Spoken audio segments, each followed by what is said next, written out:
My mum took my birth date and time to a local monastery to have my fortune told by an old monk. To her shock, the monk looked at the details and said, "Why are you bringing me the birth chart of a dead person?" Furious, my mum retorted, "My son is alive and well, standing right here." But the monk ignored her anger and with one swift move, pulled down my pants to my ankles and stared intently. Outraged, my mom, who had severe nearsightedness, dashed home, grabbed a kitchen knife, and came charging back. However, in her fury, she missed her target and struck a nearby tree. By the time she pulled the knife out, the monk had already disappeared. That night, I dreamt of the same monk. His face was deathly pale, soaked as if he had just emerged from water and covered in strands of seaweed. He repeatedly whispered, "Why are you still alive? You should have died long ago." I woke up screaming, trying to reach for my mom beside me, but something felt off. When I opened my eyes, I saw the bald head of the monk lying next to me, with his 9 prayer scars shining on his scalp. My mom rushed into the room after hearing my scream, only to find the monk's corpse lying next to me in bed. Strangely, his body looked as if it had been dead for at least a month. My dad and several of his brothers tried to move the corpse, but no matter how much strength they used, they couldn't lift it. These men were construction workers, accustomed to heavy lifting, but the corpse wouldn't budge. After calling a few more neighbors for help, the same eerie result. The body wouldn't move an inch. Just then, the village elder showed up, took a puff from his cigarette and muttered, "This is likely the work of a restless spirit."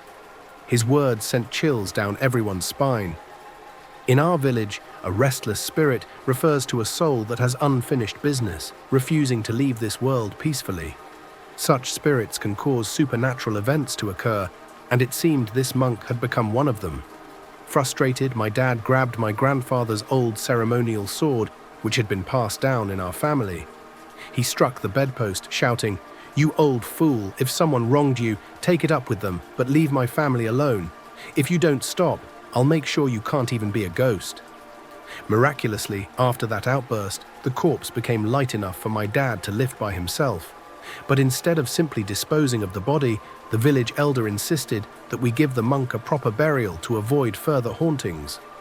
My mum agreed, and the body was laid to rest with a proper ceremony that evening. Just as the house was settling into silence, there was a knock at the door. My mum opened it, and a cold gust of wind blew inside. Though I couldn't see who was there, I caught a glimpse of a pair of soaking wet shoes. When asked who it was, my mum replied absent-mindedly, "Oh, it's Aunt Mary. She was soaked through and left without coming inside." At this, my dad turned pale. "Aunt Mary?" he asked. "Didn't she drown in the river last year?" As the realization dawned, we heard another knock, this time 4 loud taps. In our village, 3 knocks mean a person is at the door, but 4. That's a ghost.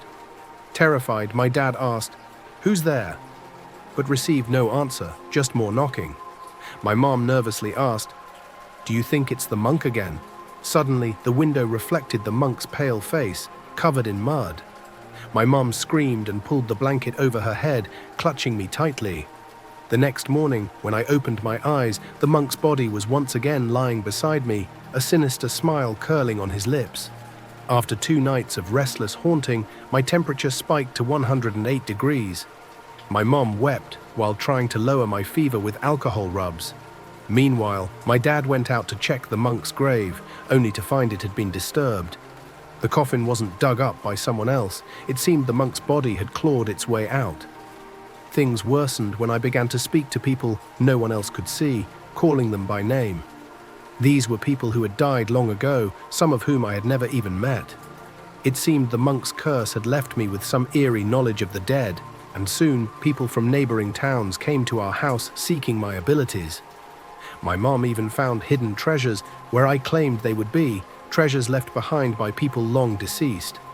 As the stories spread, my family's fortunes improved, but I remembered none of what I said or did.